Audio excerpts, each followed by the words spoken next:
Ito po yung boundary po na dalawang title. Isa lang naman yung ang Isa lang po ang nasa titulo mag-asawa. Kaya ba natin? Kaya pa. Kaya po ba? Okay. Kaya natin dyan bumaba. Ito, kaya mo. Ha? Di, sila. Ito magandang property i-tripping. Alam mo, magandang hangganan. Magkakaroon po ng mga windmill dyan. Dito dadaan ng kalsada. Ito po yung property. Tapos dito sa part na to, ma'am, ito yung may overlooking view. Walang ano, kita school, oh. Pwede dito magdayo ng ano. Dito ka halimbawa rest house or Rest house. Mas mahirap dito. Ano sa tingin mo? Diyan tayo, oh. Ano sila? Oh, di, balik na.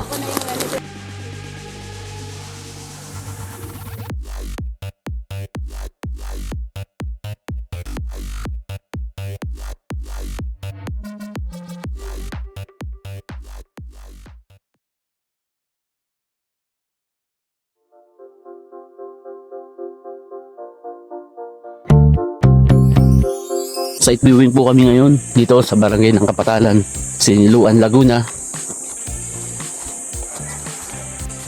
Sama po namin sila ma'am doon.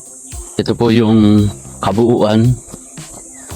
Samahan po namin yung kanilang para maituro yung likod. Puro kapatagan po yan.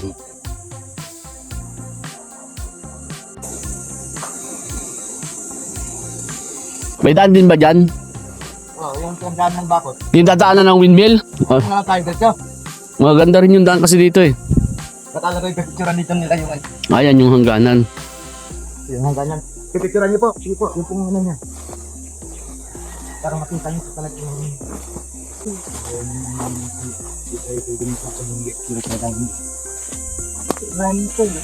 ito pa yung Hindi na maliligaw kasi may bakod na. Hanggang saan yan? Diretso pa yan, no? pwede pa natin ganun ma'am. Doon natin dadaan kasi bababa tayo. Kaya ba nila dito kahit may Oh, medyo ganyan lang ang sige, damo. Wala, hindi naman basa. Hindi naman po. Okay lang. pwede. Basa. Oo, diretso po yung bakod. 2.5 hectares. Isa pong 1.9 hectares saka 5,000 plus. Kaya ang total niya po ay 2.5 hectares.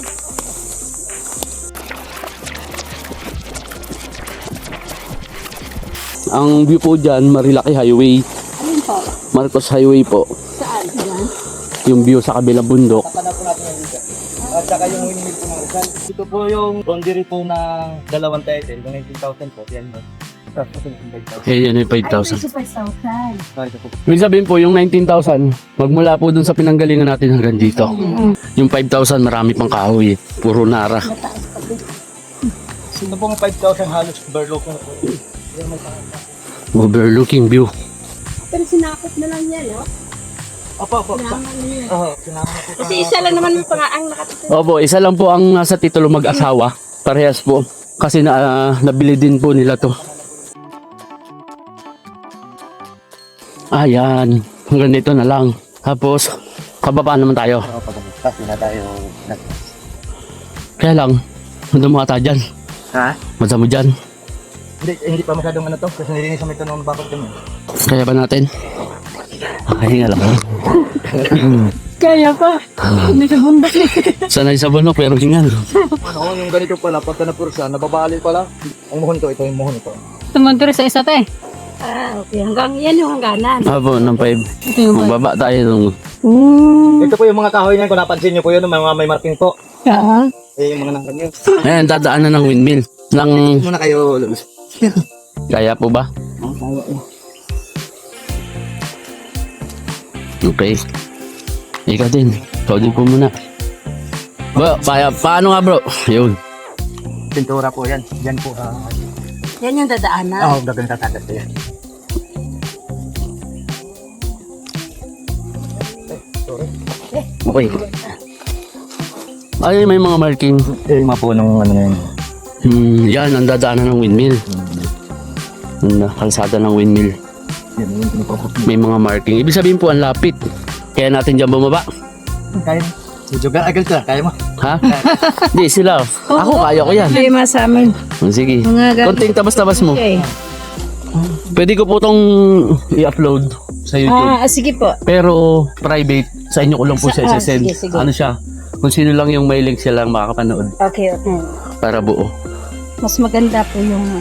Ito po yung kantuhan ng 5,000. Ito po mga puno tong may marking. Yan po yung dadaanan ng kalsada ng windmill. Itong dinadaanan po namin labas na. May bakod. Ilang araw kayong nagbakod dito, bro? 21 days. 21 days. Ilang poste ang nagamit? 180 sa 2.5 hectares. Ilang metro ang pagitan nito? Parang git tatlo. Tatlo. Pero nag-standard kami sa tatlo, pero yung standard din napapatamatin baga yung bang Ito po. Magkano ang isa ng ganito? 480. Dapat gumawa na lang kayo eh. Kaya lang mataro. kari talaga na ano, makakabili. Pinili talaga. 180 pieces na pambakod. Nabalutan niya yung 2.5 hectares. 3 meters ang distance ng bawat poste. So dito, sa part na to, labas na to, pero may mga marking, yung mga punong kahoy. Yan po kasi yung babayaran ng windmill sa DNR at saka dun sa may-ari ng lupa. At dito po magkakaroon ng kalsada. Sa ibaba po na yan kasi yung kabila ay Marcos Highway. Magkakaroon po ng mga windmill dyan. Dito dadaan ng kalsada. Ito po yung property. Doon natin dadaan sa dinadaan natin, ano? Pwede. Pag-aw natin dyan. Parang yung dulo lang na yon ang medyo overlooking ano. Tapos yung gitna flat uli. Tapos yung kabila. Tapos yung kabila ano uli. Overlooking din. Kung nalit, pag naligid. Sa tingin ko po mga 80%. Kasi yung kabuuan ng 1.9 puro patag. Ano? Dito naman sa 5,000 plus itong gitna niya flat din. Yung dalawang kanto lang niya. Yung dulot-dulo ng 5,700. So ito na yun. Dito po ma'am yung ano. Dyan. Magkakalsada. Yung may Yan po mga may marking na puno na yan. Nililista po kasi yan. Plus kinukuha nila ng permit sa DNR. Babayaran po yan nila. Pati dun sa may-ari na madadaanan ng lupa. Kaya po pag nalilitan si ma'am doon, mas maganda pag mabuo na yan in the future. Pansamantala doon. Kasi ino-open din naman po yan ng windmill eh. ito kanina. Ito, iba na yung nangyari. Iba na po ito nilalakadan natin. Mahirap lang po kasi maglakad dito sa loob. Pero at least ito, kita natin na ito yung boundary niya. Ganito magandang property i-tripping. Alam mo agad ang hangganan.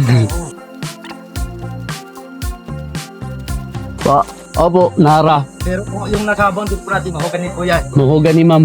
Opo, yan mahogany. Tapos dito sa part na to ma'am, ito yung may overlooking view. Tanaw naman yung buong barangay. Yan. Sakop po yun. Yan. Okay nga pala. Ganito naman yung bunyi, kita mo yung bakod yun. Oo, ito, dire-diretso. Yan. Tapos dito po may mas mataas na view deck. Hindi po. Ganito na po. Daan ng tao. Walang clip dito sa loob. Wala po. Ito po, dito rin yung ano ng windmill. Yung kalsada. Mas mapapadikit-dikit ng bahagya dito. Dito? Oo, nakausap ko yung ano dito, possible daw dito tutulog. Dito. Tapos dyan. Yung mga marking nga daw doon, baka daw kung aprobahan dito na nila, pero hindi ko daw masyadong dikit sa boundary. Maganda po, kalapit lang siya, hindi naman matatamaan to. Kasi kung tatamaan to, magre-rent din sila dyan. Okay, magbabayad. Magbabayad din sila. Magbabayad sila. Hindi na mapipilat. Depende rin sa mga seller kung Malapit lang, mahal ha. Layo-layo pa yun oh. Yan lang po. Siguro may mga 30 o 25 meters pa mula dito. Pag akyat mo natin, bababa. Boundary. So yun yung sinasabi. Ito po, may overlooking. Ito po yung buong yan. Yung buong barangay po ng Kapatalan. Ba? Total? Kaya? Ano po ma'am, mapupuntahan naman natin, medyo mahirap lang yung pababa. Dito na tayo balik na yan. Oh, sige. Saan ba? Pwede dito na yan. Oo, Ito dyan. Yan. Sige, let's go. Para makita. Dito na tayo eh. Sige, una ka ulit. Medyo mataas-taas nga ito. Ano. Maganda, may view. May hagdan din naman pala. Okay naman yung daan. May hawakan pati. Barbed wire. Nga lang. Hindi ko kami nahirapan pag sampal tumapos niya to eh. Oo.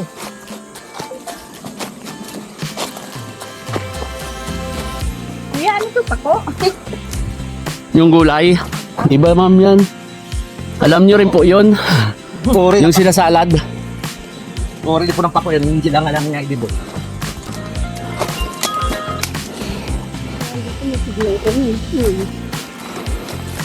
May signal po. Mayroon pong, Malapit na po sa tower dito. malapit po kasi sa tower. Yung pagpasok din po dito, nandun yung mga taga. Yung overlooking. Pag yan, nalinis yan, kanonas yan. Huwag ka patagan ng... Yan. Wow. Titingnan niyo po baga yung buong overlooking, ma'am, o... Kaso pag pinasok kasi yan, maano nga, mas medyo masukal.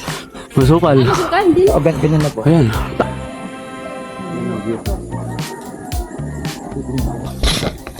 Kaya? Kaya naman. Kaya?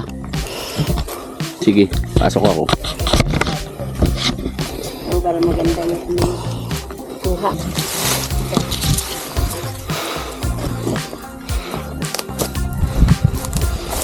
Oo nga, kaya. Oh, ganda ng view. Oh, yun. Kita. Walang ano. Kita school, oh.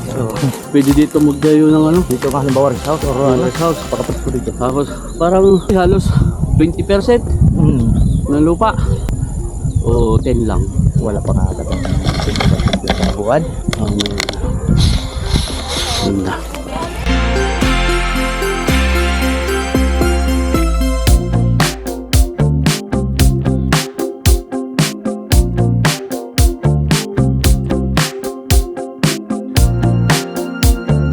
Dito po yung overlooking view doon sa property. Bali, pa-square yung property. Pero yung dulot-dulo niya, andun po yung 5,000. Medyo mataas na bahagi yung isang dulo na yun. Pero mas mataas na bahagi po ito. Ito nga po yung magandang maglagay dito ng rest house para kita yung view ng buong kapatagan ng kapatalan ng barangay. Yan po yung school, high school, elementary. Yan po yung barangay. Tapos yung baba po nito, andyan yung kapatagan na almost 80% ng property. So yun. Yun po yung nilakada namin kanina, yung patag na yan. Tapos dito ulit kami dadaan. Puro nara.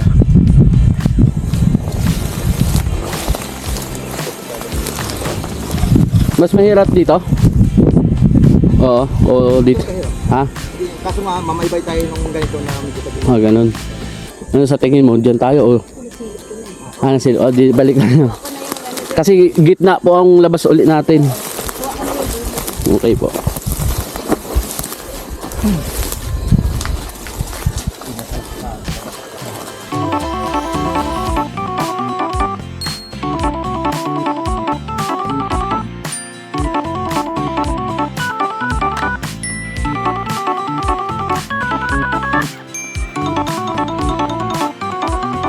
Ito po yung magigitnaan na yung property. Paglabas po namin dito, gitna. Nandito po yung may overlooking view. Dito naman yung isang side. Pero mas mataas na bahagi po ito. Ayan na po, kapatagan na to. Paglabas.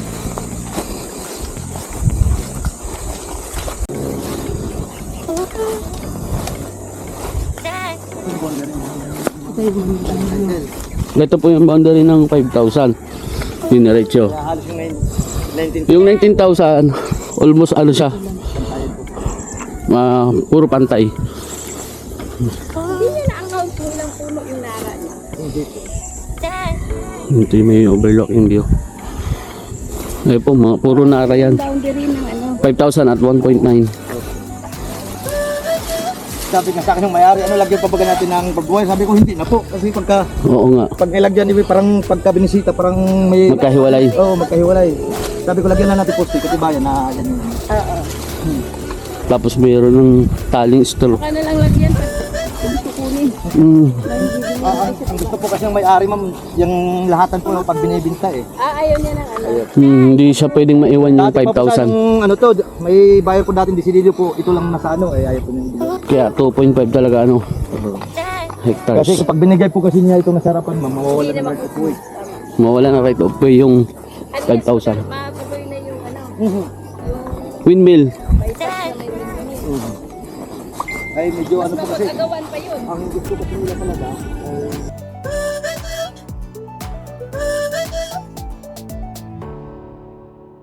Kapatagan, 700 per square meter.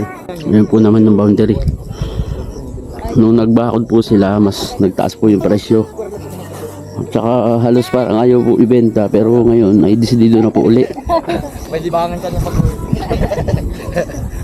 Ang asking po ay 700 per square meter nitong property na to. Titulado siya T-City. Andiyan na po yung frontage nito. Nasa 200 ba mahigit? palabit ko, 510 para sa 100 200 to 300. Yun po. Ito na po yung harap niya. Yun, puro kapatag. Ito po yung frontage. Ma'am, naikot namin. Oo, ito lang pong part na to, yung pababa na dyan ng hindi. Pero yung the rest pa ganun po. Tapos yung overlooking view, nakakita namin. Pwede ko siya ma'am i-upload sa YouTube pero private. Sa inyo ko lang isi-send. Ano mo lang sa akin, bigay ko yung cellphone. Ah. Para kayo lang makakapanood. Malaki po. Hindi naman, kunti lang. Yun lang yung Mga 10 lang, 10 to 15. Hanggang hindi po abot ng 20%. wala ang 20%. Wala, hindi maabot. Yun lang pong pinakakanto na yon. Yung pinaka siguro ilang pag ganun po ng bakod, ito pong part na to. Yung pag tawag nito.